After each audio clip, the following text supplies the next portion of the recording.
Generally এই ধরনের একটা ভিডিও তো আমি জুলাই মাসে করে থাকি। এই বছরে তো সেটা করা যায়নি, তার কারণ হচ্ছে আমরা সবাই জানি যে জুলাই মাসে মেরিট লিস্ট বেরোয়নি অন্য বছরে যেটা বেরোয়। So we are basically 1 month delayed on this. এতদিন ধরে স্টুডেন্টদের যেটা মেন প্রশ্ন ছিল বেশিরভাগ ক্ষেত্রেই, সেটা হচ্ছে যে স্যার, আমার আমি তো মেরিট লিস্ট এখনো বেরোয়নি, তার ফলে আমি কি ক্যালকাটা ইউনিভার্সিটির যে মেরিট লিস্ট, মানে যেহেতু ওয়েস্ট বেঙ্গল গভর্নমেন্টের মেরিট লিস্ট বেরোয়নি, সেহেতু ওয়েস্ট বেঙ্গলের তো কোনো গভর্নমেন্টের যে কলেজগুলো আছে সেগুলোতে তো আমার অ্যাডমিশন হয়নি, আমি কি প্রাইভেট কলেজে চলে যাব, মানে যেগুলো ক্যালকাটা ইউনিভার্সিটির আন্ডারে যে প্রাইভেট কলেজগুলো আছে, তা সেই সমস্যাটা তো মিটে গেছে, সেই সমস্যাটা মিটে গেছে এবং মেরিট লিস্টও বেরিয়েছে। সো সুতরাং তুমি, আই বিলিভ, এতদিনে জানো যে তুমি কোন কলেজে অ্যাডমিশন নিয়েছো। আচ্ছা, আহ এর পরের যে প্রশ্নের সেটটা ছিল সেটা হচ্ছে যে স্যার, আপনি কবে পড়ান and কতদিন পড়ান, সপ্তাহে কতদিন পড়ান, কবে থেকে ক্লাস শুরু হচ্ছে, এই সমস্ত। আচ্ছা, আমি সেটা একটু ডিটেলসটা আগে বলে দিতে চাই। আমাদের প্রত্যেক টিউসডে আর ফ্রাইডে ক্লাস হয় সন্ধেবেলা 5:45 থেকে এক্সাইডের ক্রসিং এ, রবীন্দ্র সদন মেট্রো স্টেশনের পাশে। আচ্ছা, অনেকেই লোকেশনটা জানো, আমি অ্যাকচুয়ালি রোটারি সদনে পড়াই। সেটা হচ্ছে এক্সাইডের ক্রসিং এ, নেহেরু চিলড্রেন্স মিউজিয়াম, হলদিরামের উল্টো দিকে নেহেরু চিলড্রেন্স মিউজিয়াম, তার পাশের বাড়িটা রোটারি সদন। আমি রোটারি সদনের মধ্যেই পড়াই। সো এক্সাইডের ক্রসিং এ, রবীন্দ্র সদন মেট্রো স্টেশনের পাশে প্রত্যেক টিউসডে আর ফ্রাইডে সন্ধেবেলা 5:45 থেকে ক্লাস হয়। পরের অনেকে প্রশ্ন করেছিলেন যে স্যার আপনি কতক্ষণ পড়ান, ইন দ্য সেন্স যে 5:45 থেকে কতক্ষণ ক্লাসটা চলে। আহ আমরা জেনারেলি চেষ্টা করি 7টায় ক্লাসটা শেষ করা। তো 5:45 থেকে 7টা পর্যন্ত, কোনোদিন 7টায় শেষ হয় না। সো 7টা, 7:05, 10 হয়ে যায়। আমি সবসময় স্টুডেন্টদেরকে বলি 7:15 পর্যন্ত সময় ফাঁকা রাখতে। সো 5:45 থেকে 7:15, so that is the time আমি সবাইকে বলি ফাঁকা রাখবার জন্য টিউসডে আর ফ্রাইডে। অনেক স্টুডেন্ট এবং স্টুডেন্টদের গার্ডিয়ানসরা এই প্রশ্ন করেছেন যে স্যার আপনি অনলাইনে পড়ান কিনা। আমি ভেরি অনেস্টলি বলছি, এটা মানে যারা পড়ান, I have great respect for them, but very honestly speaking, জানো তো, মানে ইংলিশ অনার্স এমন একটা জিনিস, এটা ঠিক অনলাইনে হয় না, মানে শুধু অনলাইনে এটা এটা পড়া সম্ভব নয়। মানে এই কারণে শুধু অনলাইনে পড়া সম্ভব নয়, তার কারণ এটা তো সাহিত্য, এটা তো কোনো শুধু তথ্য নয়। তার ফলে জিনিসটা তো ফিল করার ব্যাপার আছে, যে টেক্সটটা পড়বো, পড়া মানে তো শুধু পড়া নয়, পড়া মানে তো সেটা ক্রিটিক্যালি রিড করা, জিনিসটার কনটেক্সট বোঝা, এবং জিনিসটা যে টেক্সটটা রয়েছে সেই টেক্সটটা তো অনুভূতিটা আসতে হবে আমার কাছে। এবং সেই অনুভূতিটা, আমার যে অনুভূতি বা আমার যে এক্সপিরিয়েন্স, আমার যে ফিলিংস, সেইটা তখনই আমার হবে যখন আমি একটা একটা পরিবেশের মধ্যে আমি থাকবো, পড়ার একটা পরিবেশের মধ্যে থাকবো। আমি হয়তো তোমাকে পড়াচ্ছি, তুমি হয়তো তখন বাসের মধ্যে, বাস থেকে হয়তো অনলাইনে ক্লাস করছো, তোমার কি সেই একটা কবিতার অনুভূতি আসবে? আমি যতই তোমাকে শেক্সপিয়ার পড়াতে চাই, যতই তোমাকে কিটস পড়াতে চাই, তোমার কি সেই অনুভূতি আসবে? সেইটার জন্য তোমাকে আসতে হবে আমার কাছে, আমার কাছে, আমার ক্লাসরুমে আসতে হবে। সবাই মিলে আমরা একসঙ্গে বসবো, বসে আমরা একটা টেক্সট, একটার পর একটা, একটার পর একটা টেক্সট পড়বো, with all the experience, with all the feelings, all the uh, uh, all the related things that is required to understand the text. Online class কি হয় না? হ্যাঁ, ডেফিনেটলি অনলাইন ক্লাস একটা হয়, হয় না বলবো না।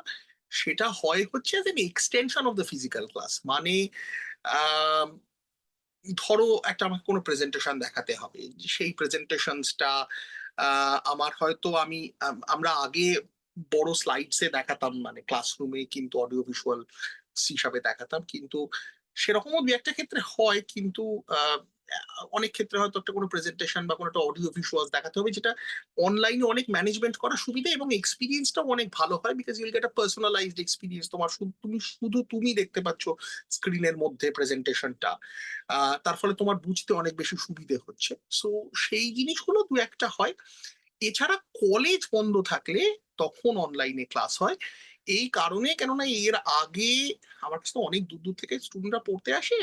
দেখো, এই যে 2025-এর যে ব্যাচটা, এটা আমার 20th ব্যাচ। আমার এর আগে 19টা ব্যাচ আছে এবং 19টা ব্যাচ বেরিয়ে গেছে পড়ে। সো এই you are the 20th batch, মানে 2025-এর যে ইনটেকটা, সেটা আমার 20 নম্বর ব্যাচ। বহু দূর থেকে যেহেতু স্টুডেন্টরা পড়তে আসে, তার ফলে কলেজ যখন বন্ধ থাকে তারা সবাই বাড়ি চলে যায়। সেই জন্য আহ, মানে তাদের হয়তো বর্ধমানে বাড়ি, তারা হয়তো কলকাতায় এসে পিজিতে থাকে, এরকম বহু স্টুডেন্ট কলকাতার বাইরে থেকে কলকাতায় পড়তে আসে। এই যারা স্টুডেন্ট তারা প্রধানত যখন কলেজ বন্ধ থাকে যেহেতু বাড়ি চলে যেত, তখন আমি আমার মতো ক্লাস করে যেতাম, তারা ক্লাসগুলো মিস করতো। এখন সেই জন্য আমরা অনলাইনে ক্লাস করি, যাতে কলকাতার বাইরে যারা থাকে এবং কলেজ বন্ধের সময় যারা বাইরে চলে যায়, বাড়িতে চলে যায়, তারা সেই সময় বাড়ি থেকে ক্লাসটা করতে পারে অনলাইনে। সেটা কিন্তু যখন কলেজ বন্ধ থাকে তখন, মানে পুজোর ছুটির সময় বা গরমের ছুটির সময় ফর এক্সাম্পল, তখন কলেজ যখন বন্ধ বা হয়তো কোনো পরীক্ষা চলছে, অন্য সেমিস্টার গুলোর পরীক্ষা চলছে, তোমার কলেজ বন্ধ, সেই জন্য তুমি বাড়ি চলে গেছো, সো থিংস লাইক দ্যাট। এছাড়া কিন্তু সব ক্লাস ফিজিক্যালি হয়, তোমাকে ফিজিক্যালি আসতে হবে আমার কাছে ক্লাস করতে, excited crossing Rabindra Sadan metro স্টেশনের পাশে। আমি সব সময় স্টুডেন্টদের রেকমেন্ড করি, তোমার কলেজের অ্যাডমিশন কমপ্লিট হয়ে যাওয়ার পরেই আমাকে তুমি ফোন করে নাও। অনেকেই আমার ফোন নাম্বার জানে, আমি ন্যাচারালি বহু বছর পড়াচ্ছি বলে ফোন নাম্বার স্টুডেন্টদের মধ্যে সার্কুলেটেড হয় ইয়েতে আমার, তাও আমি নাম্বারটা বলে দিচ্ছি, 9830310060। আমি আরেকবার বলছি, 9830310060। এই নিচেও পাবে হয়তো নাম্বারটা, আমি জানি না, নিচেও একবার দেখো, এই নিচটাতেও পাবে নাম্বারটা। আচ্ছা, আমাকে ফোন করে নিও। এর পরের স্লটে যারা পড়তে আসছে তারা সবাই সেপ্টেম্বর থেকে পড়তে আসবে। যতদিন পর্যন্ত না আমার ব্যাচ ভর্তি হয়ে যায় আমি অ্যাডমিশন নিই। ফার্স্ট সেমিস্টারটা জেনারেলি অ্যাডমিশন হয়, মানে অনেক দিন ধরে অ্যাডমিশন চলে, কিন্তু প্লিজ ডু রিমেম্বার পরীক্ষা কিন্তু জেনারেলি জানুয়ারিতে হওয়ার কথা।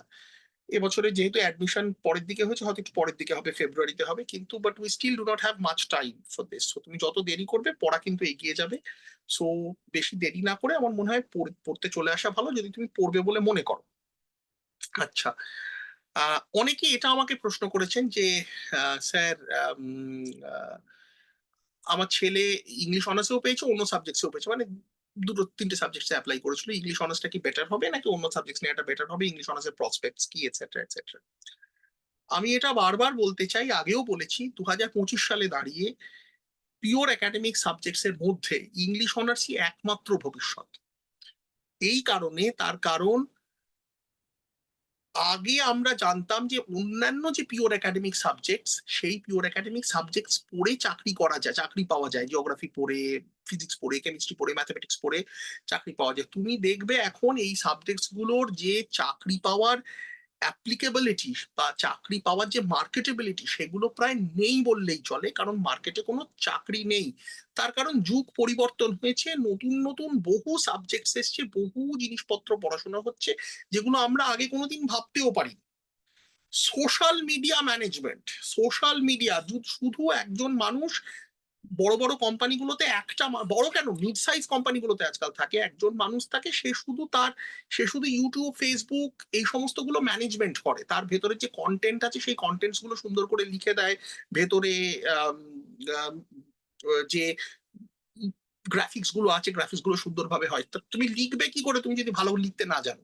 তার জন্য তোমার ইংলিশ অনার্স দরকার। সো এইরকম থিংস, এরকম নতুন নতুন বহু অ্যাভিনিউজ আছে, যে অ্যাভিনিউজ গুলো তুমি এক্সপ্লোর একমাত্র করতে পারবে যদি তুমি ইংলিশ অনার্স পড়ো। এছাড়া আর কোনো অপশন নেই পিওর একাডেমিক সাবজেক্টস হিসাবে। তুমি যদি ডাক্তারি, ইঞ্জিনিয়ারিং পড়ো সেটা তো আলাদা জিনিস। এছাড়া টিচিং লাইনে তো যাওয়াই যায়, সেটা তো যে কোনো সাবজেক্ট পড়েই যাওয়া যায়, স্টার্টিং ফ্রম তোমার নার্সারি লেভেল টু কলেজের বা ইউনিভার্সিটির প্রফেসর, সেটা তো আছেই। এছাড়া ধরো সরকারি চাকরি, এটাও যে কোনো সাবজেক্ট পড়ে করা যায়। কিন্তু ইংলিশ অনার্স পড়ে আরো বহু লাইন আছে, mass communication management, social media management, social media related বিভিন্ন এবং বিভিন্ন যে নতুন নতুন সাবজেক্টস, যে সাবজেক্টসের অ্যাভিনিউজ গুলো তৈরি হয়েছে এখন নতুন, যেমন ধরো হোটেল ম্যানেজমেন্ট ফর এক্সাম্পল, আজ থেকে বেশ কিছু বছর আগে লোকজন ভাবতেই পারতো না হোটেল ম্যানেজমেন্ট বলে কোনো একটা সাবজেক্ট হতে পারে। তুমি ধরো সিম্পল কেবিন ক্রিউ হতে চাও, কেবিন ক্রিউ এর জন্য English honours is a fantastic field to start of your career. So English honours পড়ে নিলে তারপরে কেবিন ক্রিউ এর উপরে যে স্পেশালাইজেশন আছে সেটা করলে। হাজার একটা সার্টিফিকেট কোর্স হয়েছে, এখন ডিপ্লোমা কোর্স হয়েছে, যেগুলো ইংলিশ অনার্স পড়ে ভীষণ রকম ভালোভাবে করা যায়। সেই জন্য ইংলিশ অনার্স একটা ভীষণ সুন্দর subject, not only just for your career but also as a subject. মানে তোমার যদি সাহিত্য ভালো লাগে, this is the best place to explore your feelings, to get all your experience.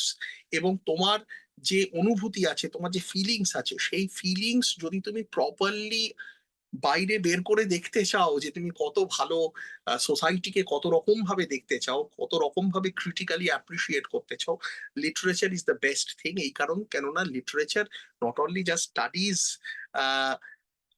কোন একটা পার্টিকুলার ক্যারেক্টার বা কোন একটা particular text, it is a study of society, it is a study of life, it is a study of human feelings, it is one of the great things যেটা মানুষ as art হিসাবে present করে। So it is an art, not in the form of ছবি, but in the form of writing. So যদি একসঙ্গে পড়ি তাহলে phone করে নিও, 9830310060 বললাম, and you can always give me a phone call for admission etcetera. এবং একসঙ্গে যদি পড়ি তাহলে আমরা এক্সাইটেড ক্রসিং এ রবীন্দ্র সদন মেট্রো স্টেশনের ওখানে পড়বো একসঙ্গে নতুন নতুন টেক্সট। এটা 4 বছরের course, remember it's a very long journey, but it's a fantastic journey which you will remember for the rest of your life. ভালো থেকো, অ্যান্ড মেনি কংগ্রাচুলেশন, স্কুলের গন্ডি পার করে কলেজে ঢুকেছো। Thank you.